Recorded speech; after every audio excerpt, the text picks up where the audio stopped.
여호와께서 내가 행한 일에 보답하시기를 원하며 이스라엘 하나님 여호와께서 그의 날개 아래에 보호를 받으러 온 내게 온전한 상 주시기를 원하노라 하는지라. 하나님의 말씀입니다. 네. 오늘 저는 여러분들과 함께 믿음으로 나가는 자에게 주시는 은혜라는 제목으로 하나님의 말씀을 나누고자 합니다. 룻기를 이해하기 위해서는 룻기의 배경을 이해하는 것이 무엇보다도 중요합니다. 여러분들이 익히 아시는 대로 룻기는 사사기 뒤에 있으면서 그 다음에 사무엘상 앞에 있습니다. 사무엘이 우리가 보통 마지막 사사라고 이야기를 합니다. 즉 사무엘은 사사기의 마지막 정점을 찍는 분이신데 그 사사기와 사무엘서의 사이에 이 룻기가 있다는 걸 하나만 보더라도 이 시대적인 배경을 사사기라고 우리가 이해할 수가 있습니다. 룻기를 이해하기 위해서는 사사기를 이해해야 되고 또 사사기를 우리가 이해하려면 아주 심플한 두 곳을 보면 됩니다. 사사기 맨 마지막 장 21장 25절을 보면 이렇게 기록이 되어 있습니다. 그때에 즉 사사기의 시대에는 이스라엘의 왕이 없으므로 사람이 각기 자기의 소견에 옳은 대로 행하였더라. 이스라엘의 왕은 하나님이십니다.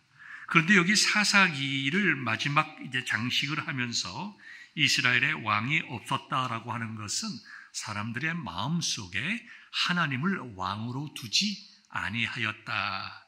하나님을 그들의 왕으로 인정하지 아니했기 때문에 그들은 자기가 왕이 되어서 자기의 생각에 옳은 대로 살아갔더라. 이 말씀입니다. 또 우리가 사사기 이제 2장을 보게 되면요.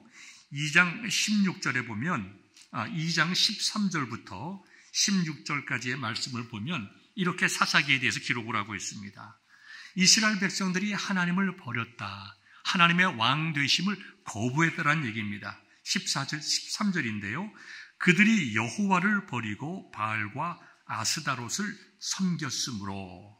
그 다음에 3장 5절과 6절을 보면 어떻게 그것을 설명해놨냐 하면 이스라엘 자손은 가나안 족속과 헷 족속과 아모리 족속과 브리스 족속과 히위 족속과 여부스 족속 가운데에 거주하면서 그들의 딸들을 맞아 아내로 삼으며 자기 딸들을 그들의 아들에게 주고 또 그들의 신들을 섬겼더라. 하나님을 그들의 왕으로 두기 싫어하자 그들은 자기 자신의 좋은 대로 행해서 그들에게 유익이 되는 대로 이방 백성들이 섬기는 우상을 섬기고 이방 백성들과 서로 통혼하였다. 그 결과가 어떻게 되었냐면 2장 15절에 나와 있는데요. 그들은 잘 되기 위해서 잘해보기 위해서 그렇게 했지만 어디로 가든지 여호와의 손이 그들에게 재앙을 내리시니 그들의 괴로움이 심하였더라. 이렇게 기록을 하고 있습니다. 참 우리에게 주는 메시지가 있죠. 하나님께서는 하나님의 백성이 하나님의 말씀 가운데 살아가기를 원하십니다. 그런데 하나님의 말씀을 우리의 마음 중심에 두기를 싫어하면 우리는 너무나 자연스럽게 우리의 생각과 우리의 뜻대로 할 수밖에 없습니다. 인간의 마음 깊숙한 곳에서 나오는 마음이 뭘까요? 그건 우리를 위하는 우리의 욕심입니다. 우리의 정욕이죠. 세상에 대한 그런 욕심, 육신의 그런 욕심, 이런 욕심들입니다. 그런 욕심들을 위하여 살아갈 수밖에 없는데 하나님께서는 하나님을 떠나서 세상적인 삶을 살아가는 사람들, 또 외형적으로는 하나님을 믿고 알고 섬긴다고 하나 그들의 삶의 중심과 근본이 하나님을 떠나 있는 사람들의 삶을 괴롭게 하셨다고 했습니다. 그렇게 괴롭게 하셔서 그들로 하여금 하나님께 돌아오게 하셨는데 그 구원의 메시지가 2장 16절에 있습니다. 여호와께서 사자들을 세우사 노략자의 손에서 그들을 구원하게 하셨다. 세상을 섬겼을 때에 하나님께서는 그들을 돌아오게 하시고 그들을 구원하게 하시고 참된 기쁨과 복을 누리게 하시기 위하여 그들에게 괴로움을 주고 깨닫게 하시고 회개하게 하시고 돌아오게 하셨다. 그러므로 이 사사기라고 하는 것은 또 다른 구원의 메시지입니다. 하나님께서 많은 징계를 하시지만 그 모든 징계의 근원이 무엇인가? 이스라엘 백성들을 구원하시려고 하는 구원의 메시지였다. 이 사사기를 중심으로 해서 우리가 룻기를 이해한다고 하면 룻기는 사사기의 모든 시대의 상황을 한 가족의 이야기를 통하여 긍정하게 우리에게 보여주는 것입니다. 본문 속에 나와 있는 가족의 가족은 바로 나오미라고 하는 여성의 가족입니다. 이 사람들은 어디에 살았냐 하면 베들레헴에 살았습니다. 엘리멜렉이라고 하는 남편이 있었고요. 그 다음에 말론과 기론이라고 하는 두 아들이 있었습니다. 그런데 그 베들레헴이 흉년이 들었습니다. 베들레헴에 흉년이 들어서 이 사람들이 모압 지방으로 이사를 갔습니다. 이민이라고 얘기하기에는 너무 거리가 짧습니다. 그 베들레헴에서 그 요단강 강줄기를 건너서 동쪽으로 가면 거기가 모압 땅이니까 그저 한 이틀 정도면 갈 수 있는 그리 먼 거리가 아니었습니다. 그래서 이 베들레헴 지역에 이 흉년이 들자 이 사람들이 이제 모압 땅으로 이사를 갔는데 이 사람들이 가게 됐을 때에 흉년이 들어서 먹고 살기가 힘들어서 이사 갔다고 할 수도 있겠지만 성경 전체를 보게 되면 어떤 말이 나오는가 하니까 룻기 1장 21절인데요. 나오미가 이런 얘기를 합니다. 내가 풍족하게 나갔더니 자기가 모압 땅으로 갈 때 풍족했다는 거예요. 풍족이란 말을 크게 두 가지 의미를 쓸 수 있는데요. 자신에게 남편도 있었고 든든한 두 아들이 있었다는 것입니다. 지금 내가 풍족하게 나갔더니라고 하는 이 말을 할 때에는 남편도 죽었고 두 아들도 죽은 상태니까 자기는 지금 가진 남편도 없고 두 아들들도 잃었다라는 마음으로 우리가 과거에는 풍족했다 이렇게 이해할 수가 있습니다. 그러나 이 풍족이라고 하는 말의 또 다른 원어적인 의미는 물질적인 풍요도 의미합니다. 그래서 이 본문의 말씀들을 쭉 이렇게 이해해 보면 우리가 코비드 기간에 얼마나 많은 사람들이 비즈니스가 어려웠습니까? 많은 사람들이 직장도 잃고 그다음에 비즈니스도 굉장히 어려웠는데 이 코비드 기간 동안에 굉장히 많은 돈을 번 사람들도 있습니다. 제약회사라든지요, 아니면 마스크를 만드는 공장이라든지요, 아니면 소독약을 만드는 공장이라든지 그런 것을 파는 사람들은 정말로 돈벼락을 맞았습니다.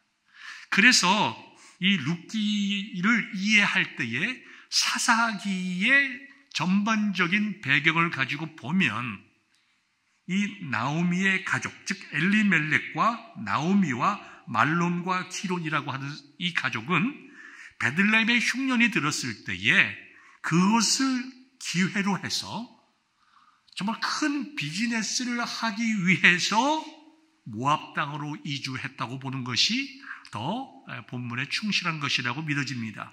왜냐하면요, 이들이 그리 멀지 않은 곳으로 이사를 간 다음에 거기서 자그마치 10년을 살았습니다.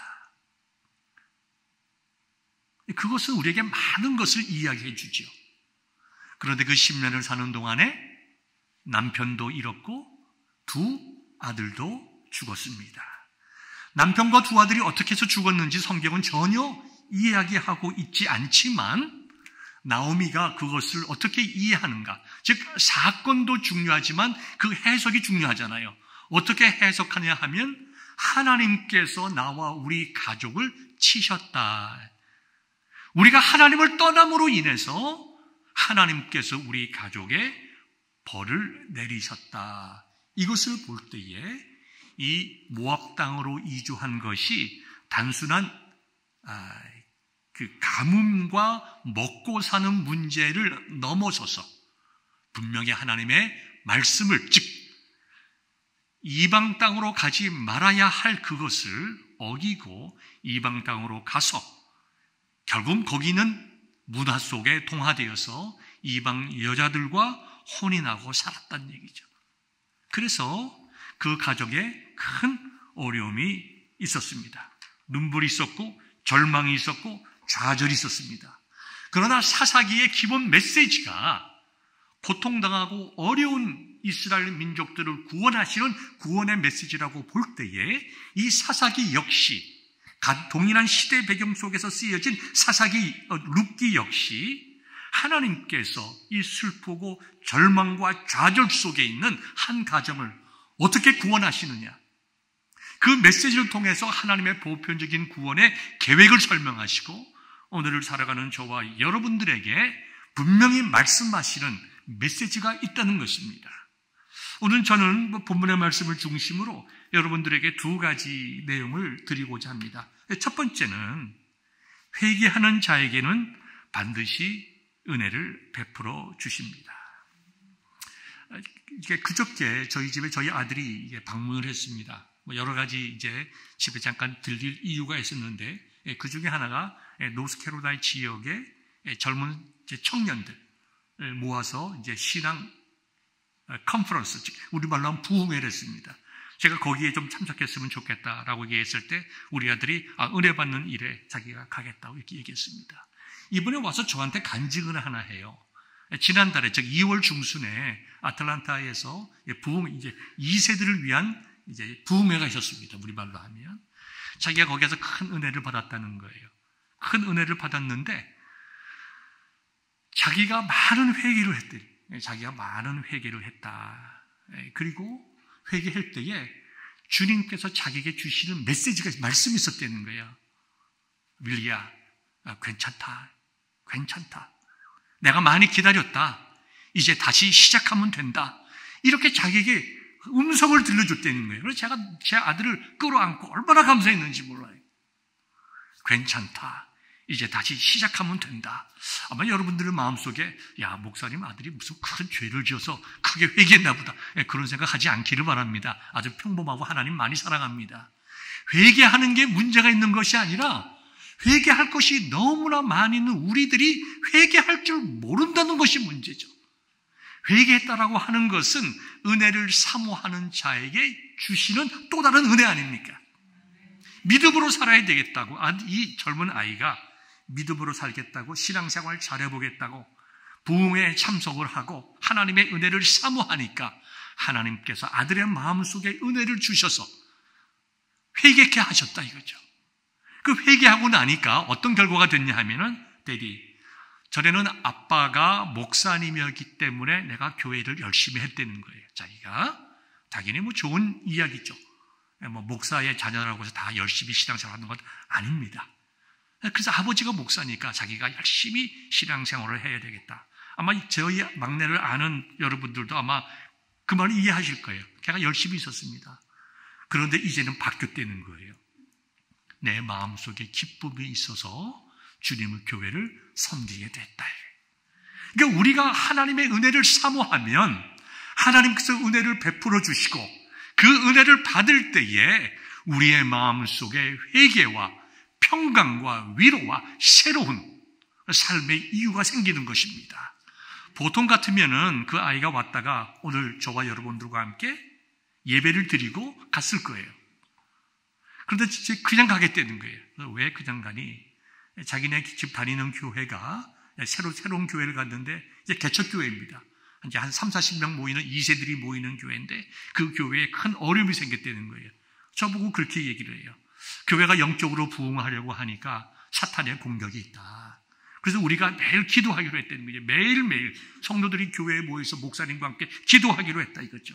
내가 교회가 어려우니까 아버지 교회에서 예배드리는 것도 좋지만 내가 그 교회 주일날 빠지지 않고 가서 자기도 기도회에 참석하겠다. 그래서 어저께 저녁 때 그 피곤한데 갔습니다. 제 마음속에 기쁨이 있는 거예요. 하나님께서 은혜를 사모하는 자에게 은혜를 주시는구나. 여러분, 이 나오미를 보십시오. 처음에는 하나님의 백성이 어떻게 살아야 되는 것을 알고 있습니다. 하나님의 백성들은 그 땅에 떠나지 말아야 됩니다. 기업으로 주신 땅을 떠나지 말고 거기서 믿음의 공동체와 함께 살아야 합니다. 하나님께 예배드리는 일에 열심을 내야 됩니다.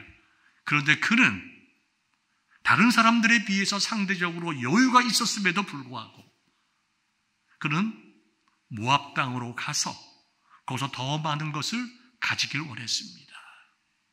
그리고 10년이란 기간 동안에 많은 일들이 있었을 터인데 하나님께서 여러 번 기회를 주시고 깨닫게 하시고 말씀하셨을 때인데 그들은 끝까지 자기의 생각대로 괜찮겠지 라고 하면서 살다가 이세의 여인, 이제는 정말 소망이 끊어진 상태로 되고 말았습니다. 그래서 하나님께서 나오미의 가정에 과부 홀로 된 여성 3명만 남게 하자 그들은 이제 자신의 고향 땅 베들레헴으로 돌아가게 됩니다. 우리가 1장 6절에 보면요, 이런 말씀이 나와 있습니다. 그 여인이 모압 지방에서 여호와께서 자기 백성을 돌보시사 그들에게 양식을 주셨다 함을 듣고 이에 두 며느리와 함께 일어나 모압 지방에서 돌아갔다, 이렇게 기록하고 있어요. 외형적인 사실을 보면 우리가 금방 보면 처음 흉년이 들었다가 이제 풍년이 들었나 보다 이렇게 생각할 수가 있어요. 흉년 때에 떠났다가 이제 풍년이 되었으니까 다시 글리 돌아가나 보다. 성경은 우리에게 또 성경 전체를 보더라도 이 사사기 시대에 10년 동안 흉년이 되었다라는 것 기록이 없습니다. 그러니까 이건 그런 의미가 아닙니다. 이 풍년이 되어서 돌아갔다는 것보다 뭐라고 기록하고 있는가 하니까 여호와께서 자기 백성을 돌보셨다. 이것이 룻기가 말하는 핵심 중에 하나입니다. 하나님께서 자기 백성을 돌보시사, 언약의 하나님을 말씀하고 계시죠. 하나님께서는 그의 백성을 돌보시겠다고 약속하셨습니다. 그의 백성을 내가 돌보고 구원하시겠다. 그 언약에 충실하셔서 그 언약을 이루시기 위해서 중보자 예수 그리스도를 보내주시고 또 중보자 예수 그리스도를 통해서 하나님의 나라를 확장해 나가는 것, 언약과 중보자의 개념과 하나님의 나라가 구속사의 세계 가장 중요한 핵심 주제 아닙니까? 지금 나오미는 하나님께서 자기 백성을 돌보시는 분이라고 하는 언약의 하나님을 발견하고 다시 한번 하나님의 약속의 말씀을 붙잡고 돌아가는 것입니다. 아마도 풍년이 들지 않았다 하더라도, 양식을 주지 아니하셨다 하더라도 나오미는 돌아가는 회개의 자리에 있었습니다. 왜냐하면 여기 돌아간다라고 하는 것은 회개를 의미합니다. 단순하게 살 길을 찾아 왔던 길을 돌아가는 것이 아니라 하나님, 내가 잘못했습니다. 우리가 하나님의 말씀을 어기고 세상대로 살았습니다. 하나님께서 우리를 돌보시고 우리의 왕되심을 우리가 믿고 그 믿음을 생활 속에서 실천하지 못하고 알고는 있었지만 내가 우리 삶의 왕이 되어서 내 뜻대로 살다가 이제는 내가 잘못된 것을 회개하고 이제는 하나님께 돌아갑니다. 1장 21절 보면 이렇게 기록되어 있어요. 여호와께서 나를 징벌하셨고 전능자가 나를 괴롭게 하였거늘. 하나님께서 징벌하시고 나를 괴롭게 하셨다. 이 사사기 2장 아까 읽은 그 말씀대로 보면 뭐라고 얘기했습니까? 2장 14절에 보면 2장 15절에 보면 하나님께서 그들을 괴롭게 하셨다고 했어요. 하나님을 떠난 백성들을 괴롭게 하셨다. 동일한 말씀을 하고 있어요. 하나님께서 나를 괴롭게 하셨다. 나오미가 깨달은 거예요. 내가 잘못 살았구나. 내가 이제 살 길은 하나님께로 돌아가는 일이구나. 우리 주님께서는 탕자의 비유를 통해서 아주 참 잘 말씀하셨어요. 둘째 아들이 아버지를 떠나죠. 아버지가 많이 말렸을 것입니다. 그러나 아버지의 말이 아들의 마음속에 들어오질 않습니다. 왜 그랬을까요? 자기 생각에는 이것이 옳다고 믿기 때문이에요. 구체적이고 의도적으로 아버지를 거역하는 건 아닙니다. 물론 결과는 그렇게 된 것이죠. 그러나 그 의도는 둘째 아들이 아버지를 미워하거나 대적하거나 이런 것이 아니라 자기의 생각이 너무나도 극명하게 옳다고 믿어졌기 때문에 아버지의 말이 들어오지 않는 거예요. 이게 우리들의 삶 아닙니까? 우리가 아버지의 말씀을 왜 몰라요? 하나님의 말씀과 뜻을 왜 몰라요? 우리가 다 알고 있습니다. 그러나 우리의 삶의 현실 속에서 내 속에, 내 삶에, 내 마음과 내 육체에 와 닿는 그 모든 것들이 너무나도 강하니까 하나님의 말씀을 정말 생명을 다해서 붙잡지 아니하면 우리는 너무나 자연스럽게 우리의 생각대로 살 수밖에 없다. 그게 사사기의 말씀 아니고 말씀이고 우리의 삶 아닙니까? 근데 이 아들이 어떻게 합니까? 다 모든 것을 잃은 다음에 어떻게 되죠? 깨닫게 되는 거죠. 모든 것을 다 잃었기 때문에 깨달은 것이 아니라 뭐예요? 그가 그 고난 속에서 아버지가 어떠한 분인지, 아버지의 말씀이 무엇을 의미하는지 비로소 깨닫고 알게 되었고, 그 상황 속에서 아버지 말씀을 붙잡는 간절한 마음이 생긴 것 아닙니까? 바로 그 둘째 아들이나 탕자 둘째 아들이나 이 나옴이나 동일한 거예요. 돌아갔을 때에, 회개하고 돌아갔을 때에 하나님께서 어떻게 하셨어요? 나오미의 삶을 회복해 주셨어요. 사람들이 나오미가 돌아왔을 때 사람들이 이야기를 합니다. 야, 나오미가 돌아왔다. 에? 나오미가 돌아왔다. 그럴 때 나오미가 이렇게 얘기를 합니다. 여러분들이요, 나를 나오미라고 부르지 마십시오. 나를 마라라고 불러주십시오. 이 나오미라고 하는 말은 기쁨이란 얘기예요. 희락. 마라는 괴로움이란 얘기예요. 쓰고 고통스럽다는 얘기죠. 내 원래의 이름은 부모님이 정말 기쁘게 살라고 나오미로 지어줬지만 하나님을 떠난 인생이 참 쓰더라. 내가 이제 다 빈털터리가 돼서 돌아왔으니 나를 희락이라고 부르지 말고 마라라고 불러주십시오. 그런데요, 사람들이 뭐라고 나중에 이야기를 하냐 하면요, 4장 14절에 나와 있습니다. 여인들이 나오미에게 이르되 찬송할지로다. 여호와께서 오늘 내게 기업 물을 자가 없게 하지 아니하셨도다. 이 아이의 이름이 이스라엘 중에 유명하게 되기를 원하노라. 이는 내 생명의 회복자이며 내 노년의 봉양자라. 곧 너를 사랑하며 7 아들보다 귀한 내 며느리가 낳은 자로다. 이렇게 얘기를 했어요. 빈털터리로 돌아왔지만 회개하고 하나님께로 나아왔더니 하나님께서 나오미의 그 이름대로 다시 기쁨을 회복시켜 주시고 그 나오미의 며느리의 남편 보아스라고 하는 사람을 통해서 정말 자기 가문의 대가 끊어지지 아니하고 대를 잇게 하시고 부양받게 하시고 그 사회 속에서 가장 탁월하고 유능한 하나님의 사람으로부터 보호받게 하셨다. 그리고 여러분이 너무나 잘 아는 대로 다윗 왕의 증조 할머니의 시어머니가 되었다. 혈통과는 조금 이렇게 어긋나지만 구원의 계획 구속사로 볼 때에 매우 중요한 위치 속에 들어간 귀한 여인이 되었다는 것을 우리가 보게 됩니다. 여러분, 정말 우리가 깨달아야 됩니다. 우리 일생에서 중요한 것이 참 많이 있죠. 건강도 중요하고 명예도 중요하고 부도 중요하고 가족도 중요하죠. 그러나 가장 중요한 것이 있다고 하면 우리가 하나님 앞에 바로 서는 것입니다. 하나님 앞에 바로 서는 것이 제일 중요해요.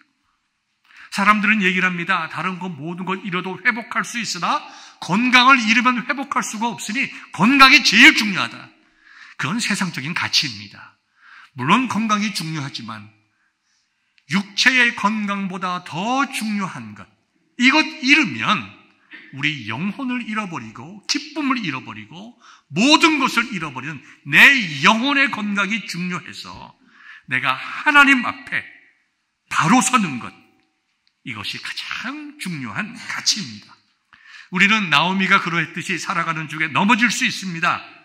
실수할 수 있어요. 그러나 중요한 것은 약속의 하나님, 언약의 하나님을 바라보면서 말씀 붙잡고 회개하고 다시 서는 것입니다. 그럴 때에 하나님께서는 우리를 회복시켜 주십니다. 회복시켜 주세요. 사람들은 이럽니다. 너 고생 좀 해봐라. 그렇게 말을 듣지 않더니, 그렇게 정말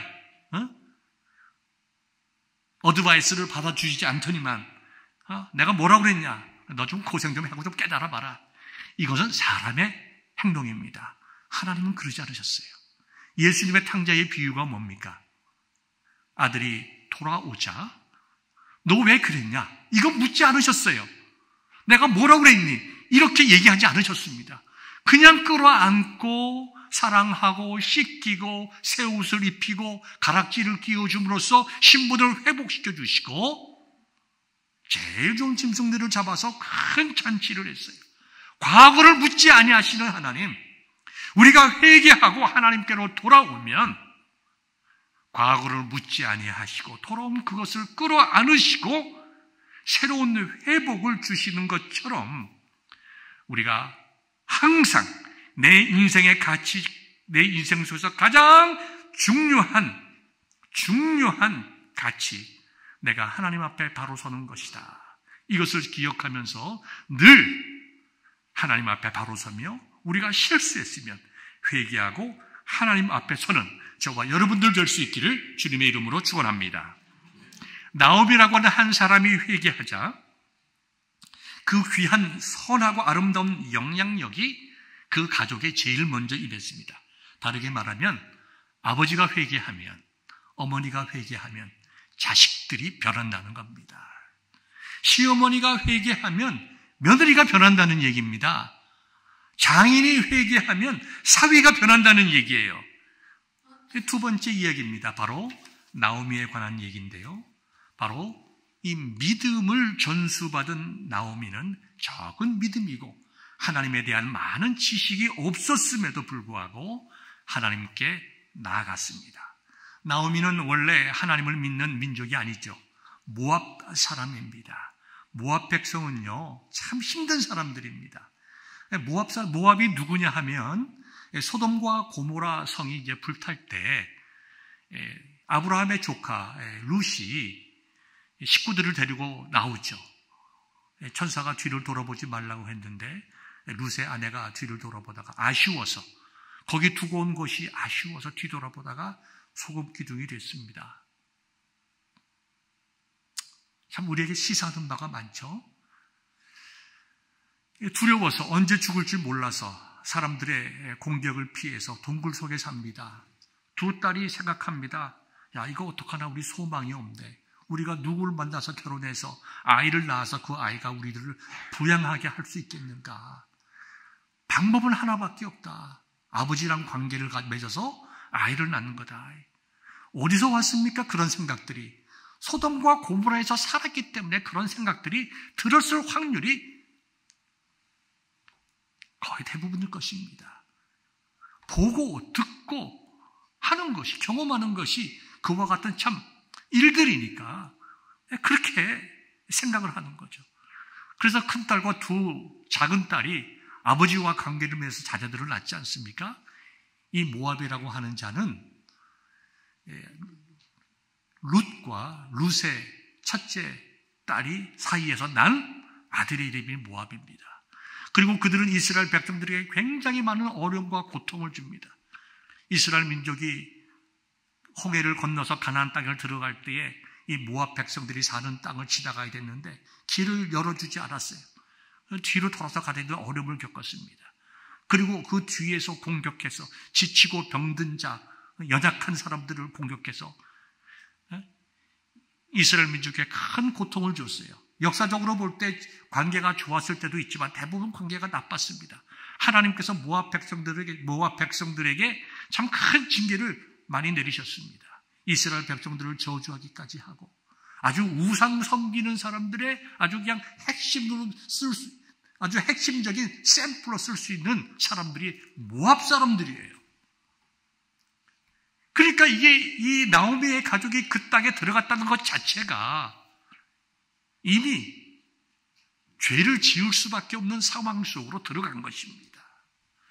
그런데 거꾸로 얘기를 해봅시다. 이제 나오미가 두 며느리를 데리고 이제 고향으로 돌아갑니다. 이제 거꾸로가 됐죠. 전에는 나오미가 모압 땅으로 들어갔지만 이제는 모압 땅에서 그와 같은 정말 이방 신을 섬기는 그와 같은 깊은 그러한 우상 숭배 속에 살아와서 그들의 삶의 모든 영역 속에 우상 섬김에 대한 이해가 있는 그 문화가 있는 두 여인이 이제 베들레헴 하나님만을 섬기는 땅으로 가게 되었다. 아마도 이 나오미는 거기서 10년 살면서 하나님이 어떤 분이라고 하는 것에 대해서 이 며느리에게 증거했던 것 같습니다. 이들이 돌아갑니다. 나오미의 마음속에는 생각이 많습니다. 이 모압 땅에서 자라난 이 여자들이 젊은 여자들이 과연 나를 따라서 베들레헴으로 가면 잘 살 수 있을까? 모압 사람들을 싫어하고 증오하는 그 내 고향에 가서 이 여인들이 견딜 수 있을까? 무엇보다도 이제 내가 회개하고 보니 하나님만을 섬겨야 되는데 이 며느리들이 가서 나와 같이 하나님을 섬기는 하나님의 백성이 될 수 있겠는가? 그래서 돌아가라고 그러죠. 이거 인간적으로 생각하면 안 됩니다. 신앙적으로 봐야죠. 나오미의 마음속에는 이 며느리들이 정말 나와 함께 신앙생활을 할 수 있겠는가? 하나님을 섬길 수 있겠는가? 그걸 테스트하는 거죠. 돌아가라. 오르반은 돌아갔습니다. 나오미는 이렇게 얘기를 하죠. 우리가 루키 이제 1장에 보면 나오지 않습니까? 돌아가라고 하는 그 시어머니의 간곡한 말을 듣더니만 뭐라고 얘기를 합니까? 내가 어머니를 떠나며 어머니를 따르지 말고 돌아가라. 강권하지 마옵소서. 나오미가 강권했대요. 너 돌아가라. 네가 베들레헴 땅에 가면 너 못 산다. 돌아가라. 너희 땅에 가서 새롭게 결혼하고 너희 신들을 섬겨라. 그렇죠? 그렇게 얘기를 합니다. 너희 신들을 섬기라고 그랬어요. 그건 뭐냐? 나오미의 마음은 룻의 믿음을 테스트하고 확인해 보는 거지. 룻으로 하여금 진짜로 이방 신들을 신으로 섬기라는 것은 아닙니다. 그럴 때에 룻이 뭐라고 얘기를 하죠? 어머니께서 가시는 곳에 나도 가고 어머니께서 머무시는 곳에서 나도 머물겠나이다. 어머니의 백성이 나의 백성이 되고 어머니의 하나님이 나의 하나님이 되시리니 어머니께서 죽으시는 곳에서 나도 죽어 거기 묻힐 것이라. 만일 내가 죽는 일 외에 어머니를 떠나면 여호와께서 내게 벌을 내리시고 더 내리시기를 원하나이다. 그러니까 확실한 신앙 고백을 하는 거예요. 신앙적인 질문에 신앙적으로 답변하고 있는 것입니다. 그때에 어머니 나오미의 마음속에 이 내 며느리 룻이 확실하게 하나님께 대한 신앙 고백이 있구나. 이 신앙 고백대로 살아가기 위해서는 이제 나와 함께 하나님을 섬기는 믿음의 공동체로 가야 되겠구나 라고 룻을 데리고 길을 갔던 것입니다. 룻은 믿음이 참 연약하다고 할 수 있습니다. 믿음의 공동체 속에서 살아보지를 못했어요. 물론 자기 시아버지와 남편과 어머니가 있었지만 그들의 신앙이 좋은 신앙이었다고 보기는 힘들다라는 것입니다. 비록 뒤에 회개했지만, 그러나 그가 연약한 믿음이지만 하나님께 대한 바른 신앙 고백을 하고 그 믿음대로 살아가게 된 가장 중요한 이유가 뭔가? 바로 그 시어머니가 회개했다는 거예요. 그 시어머니의 회개가 이 며느리로 하여금 믿음의 삶을 살아가게 하였다는 것입니다. 여러분이 잘 아는 두바이 무디 선생이 집회를 했습니다. 집회를 하니까 집회 끝난 후에 한 청년이 찾아왔습니다. 목사님, 나에게는 주님을 따를 믿음이 너무 적습니다. 어떻게 하면 좋겠습니까? 이렇게 물었습니다. 저는 믿음이 약해서 하나님을 따르는 것이 두렵습니다. 무디 목사님이 이렇게 얘기했다고 그래요. 하나님은 큰 믿음을 요구하는 것 아닙니다. 작은 믿음이라도 한 걸음을 내디디면 하나님께서 함께 하시고 도와주십니다. 하나님께서 첫 믿음의 걸음을 내딛기를 원하는 거예요. 이것은 나오미뿐만 아니라 룻뿐만 아니라 우리 모두 다 마찬가지입니다. 우리는 그 첫 걸음을 내딛기를 힘들어해요. 어렵습니다. 그러나 하나님의 구원의 약속을 바라보면서 우리가 한 걸음을 내딛으면 하나님께서 우리의 인생을 책임져 주시는 거예요. 룻에게 어떻게 하셨습니까? 보아스를 만나게 했습니다. 참 하나님의 은혜로 보아스를 만나게 하시고 보아스와 결혼하게 하셨어요.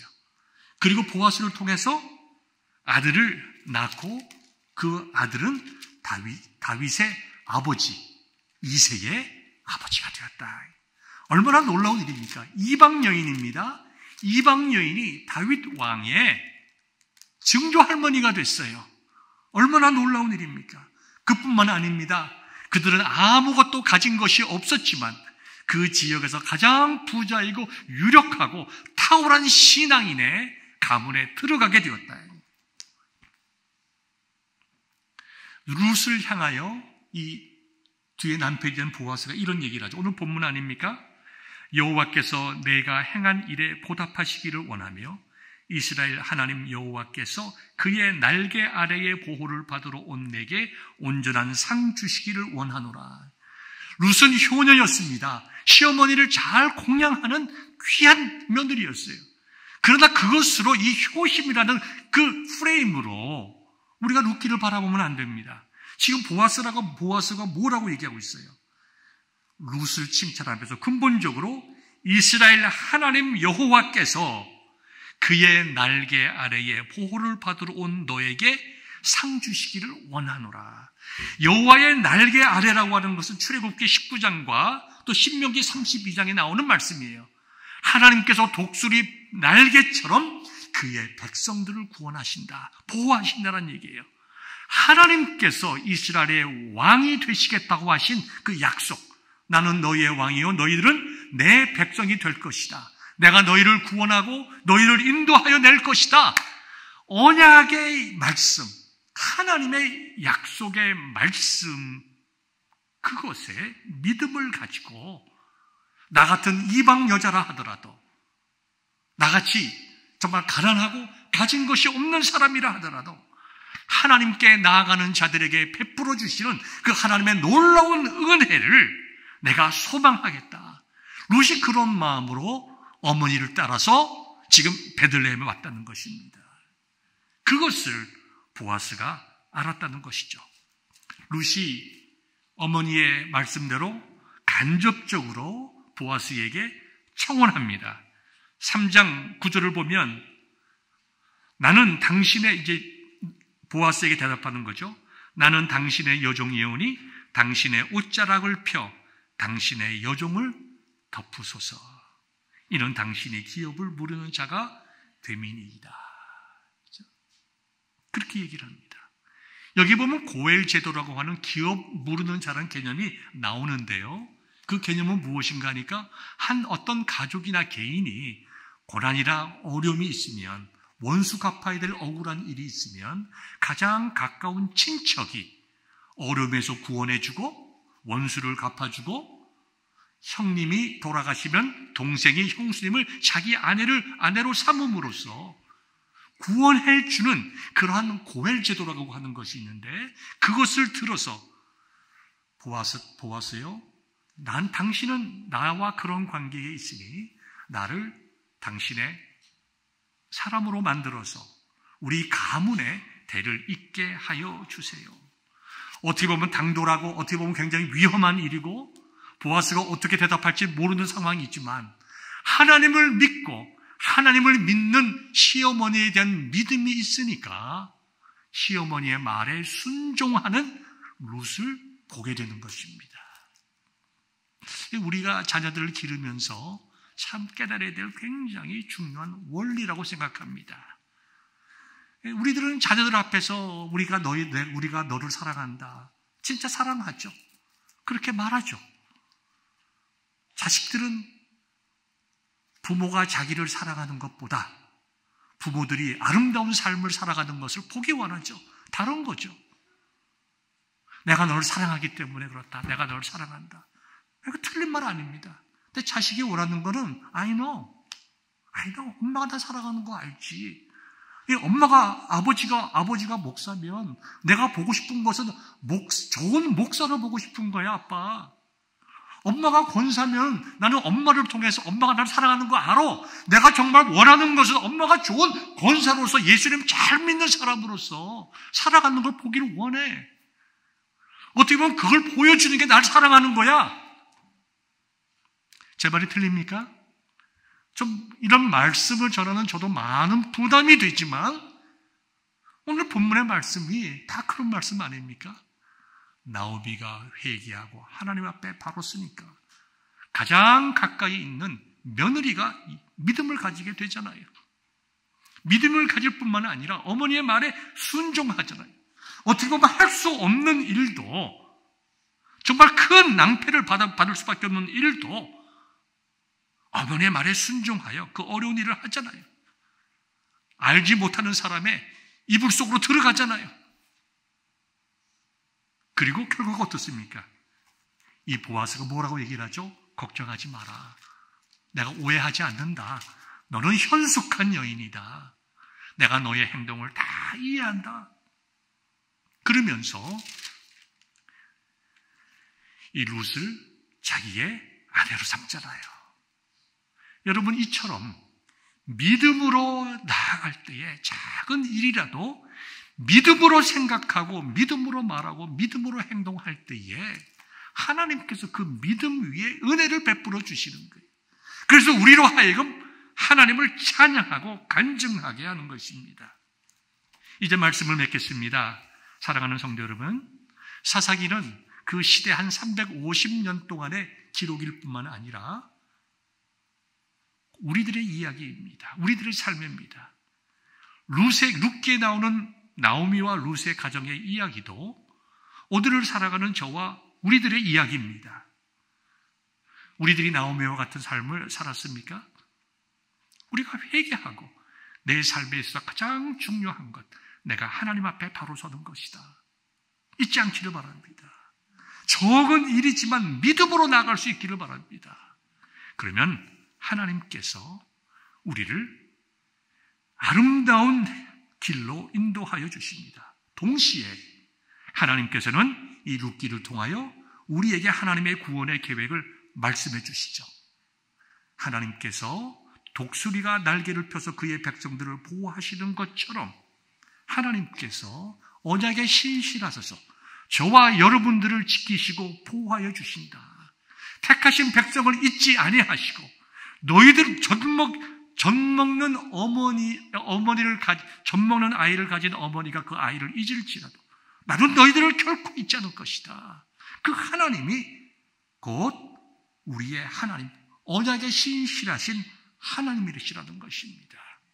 하나님께서 이 보아스를 통해서 고엘 제도를 보여주시고 그 고엘 제도라고 하는 것은 예수님께서 우리의 죄로부터 사망으로부터 구해주시는 참 고엘 되시는 예수 그리스도의 속죄를 예표하신 것처럼 저와 여러분들의 삶 속에서 우리를 구원하시는 하나님의 은혜를 우리가 반드시 발견하고 붙잡을 수 있기를 바랍니다.